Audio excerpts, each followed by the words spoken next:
Thanks again, Deidre, for opening your home up for this event. This is a beautiful home and a great place to host an event like this, and thanks to each of you for coming out. I took a certain amount of offense to Boyd's suggestion that this is worse than going to the gym in the morning. After all, I'm not going to make you lift any weight. I promise that, no matter what. Do you want me to answer that door, or? I think there's someone out okay, there. good. Okay. It just occurred to me we didn't want them standing outside in the cold.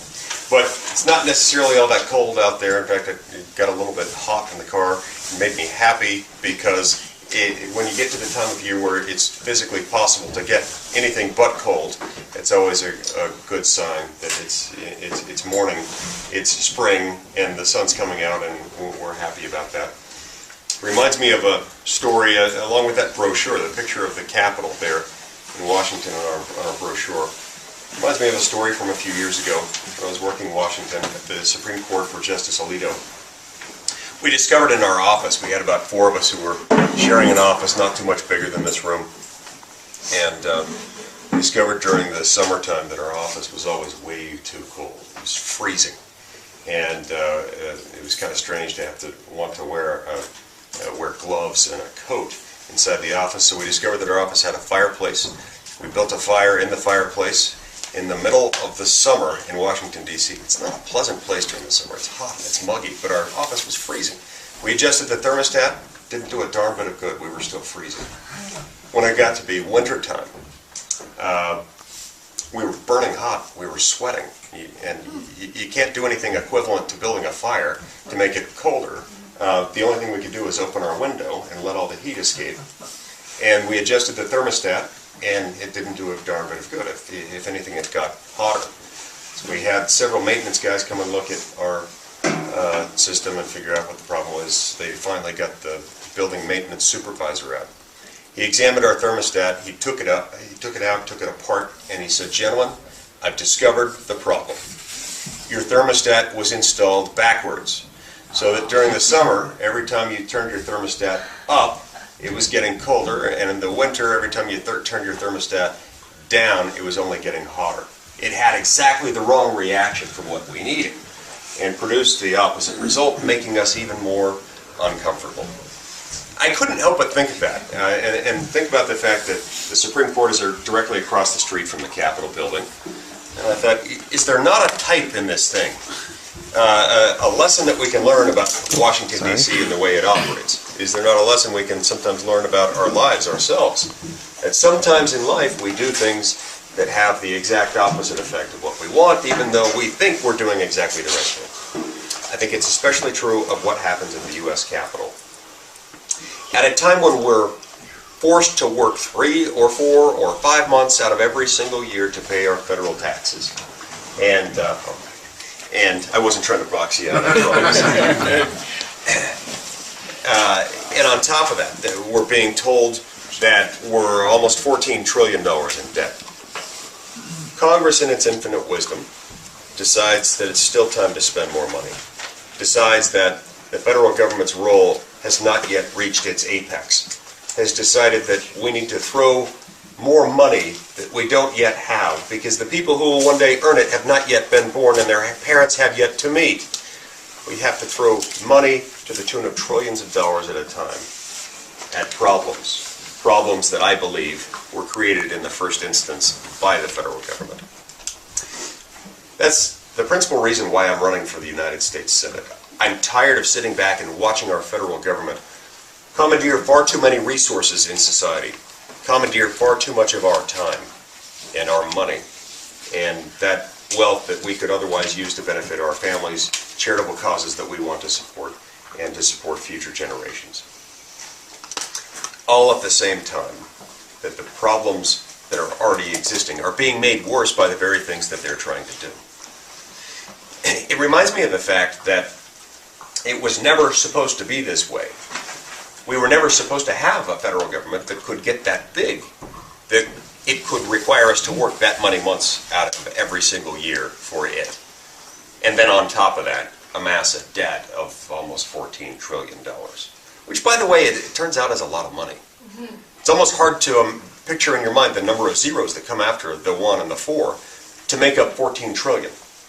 There are a few things that can help put that in perspective. One is that if you were to count to 14 trillion, it would take you at least 30,000 years. So I don't advise counting to a trillion.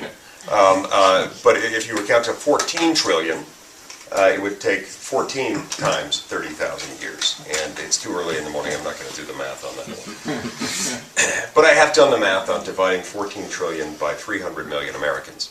That works out to somewhere close to $50,000 a head. A lot of people don't make $50,000 in a whole year. And yet, that's what the youngest child born today, an infant born today, is born owing to the federal government. That's way too much money. If you actually pay taxes, your share of that debt is probably a lot higher and may well be fairly estimated at something closer to $100,000 a head. And that's a lot of money. That isn't right, and it isn't fair, and it needs to stop. In order to figure out how to stop it and how to save our future, ironically, perhaps somewhat counterintuitively, we need to go back in time. We need to examine our past to figure out the way forward for the future. We need to go back about 230 years. For the period of time immediately preceding, thank you very much, for the period of time immediately preceding the American Revolution.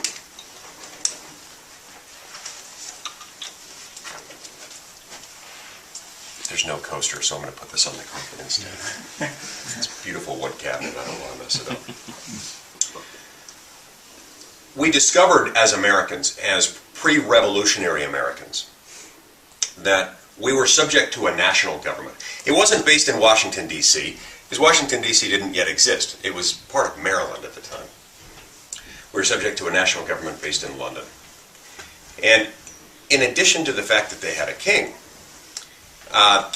that national government taxed us too much, and it regulated us way too heavily and too intrusively.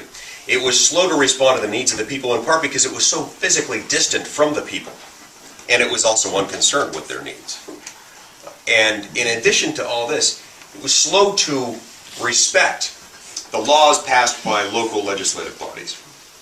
We didn't have local legislatures back then, just like we do now. They were colonial legislatures rather than state ones.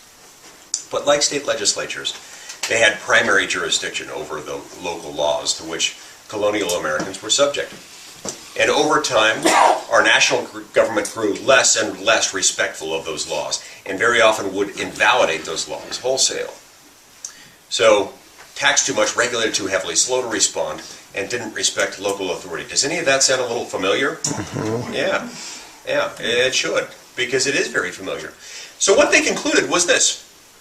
National governments, if they studied their circumstances then and circumstances in other civilizations that had previously existed, national governments, by their very nature, as they grow, as they become more wealthy, they become more powerful, and then the power and the wealth starts to feed on itself until this national government develops a voracious appetite for more wealth and more power.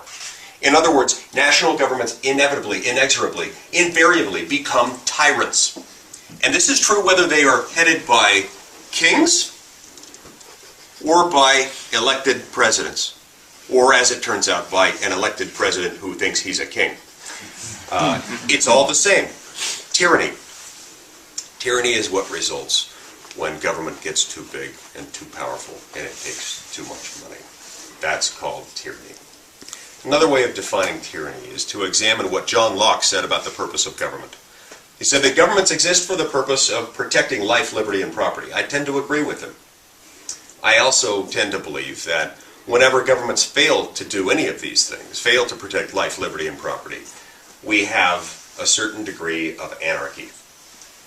Whenever governments try to do more than that and try to expand their reach beyond protection of life, liberty, and property, we run into a serious risk of tyranny. So anarchy is when they don't protect life, liberty, and property. Tyranny is when they try to do more than that. Now, what we have today is a combination of anarchy and tyranny, where our government is failing to respect or protect life, liberty, and property, and it's trying to do all sorts of other things. So with this understanding, our founding fathers very deliberately created a document that would create a national government whose powers would be carefully limited or channeled down a certain path. They said we can preserve liberty if we split up power.